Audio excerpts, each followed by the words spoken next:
Hello, नमस्ते प्रिय विद्यार्थियों, आप सभी का बहुत बहुत स्वागत है। आज हम पढ़ेंगे शब्द शक्तियाँ। 3 प्रकार की शब्द शक्तियाँ हैं। अभिधा, लक्षणा, व्यंजना। 3 प्रकार के शब्द हैं, वाचक, लक्षक, व्यंजक। अभिधा देखेंगे हम। जैसे हमसे पेपर में पूछता है या तो मम्मट के अनुसार या तो फिर साहित्य दर्पण के अनुसार। अब ये तो हमें दोनों में से एक भी काव्य शास्त्री का याद होगा तो एक का हम अच्छे से कर पाएंगे। तो अभिधा आज हम देखेंगे आचार्य विश्वनाथ विरचित साहित्य दर्पण से। अभिधा तत्र सांकेतिक अर्थ से बोधनाद अग्रिमा।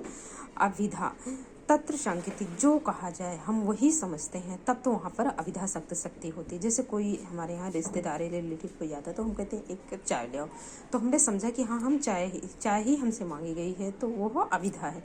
लेकिन कहा कुछ और, जैसे सीधा सीधा कहने का मतलब यह है कि जैसे हम एक गिलास पानी कोई मांगता है, हम सीधा समझते हैं, वही अभिधा है।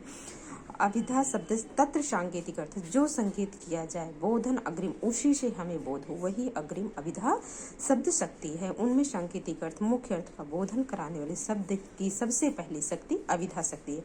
अब दूसरी शब्द शक्ति देखते हैं हम, लक्षणा।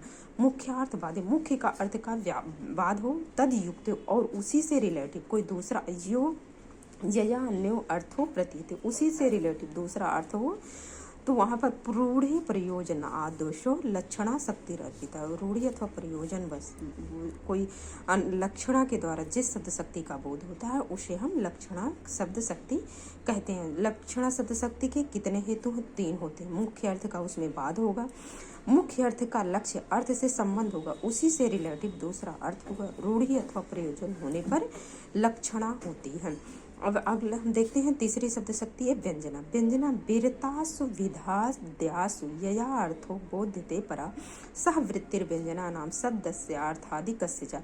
व्यंजना वीरता, विरत हो जाने पर, कौन सी? अविधाद्यासु, अविधा और व्यंजना के विरत हो जाने पर, ये दोनों अपना काम करके जब समाप्त हो जाती हैं तब हम किस शक्ति का बोध करते हैं? फिर हम व्यंजना शब्द शक्ति का बोध करते हैं। अविधा आदि के विरत हो जाने पर जिसके द्वारा अन्य अर्थ का बोध कराया जाता है, शब्द एवं अर्थ आदि की उस वृत्ति को व्यंजना कहा जाता है।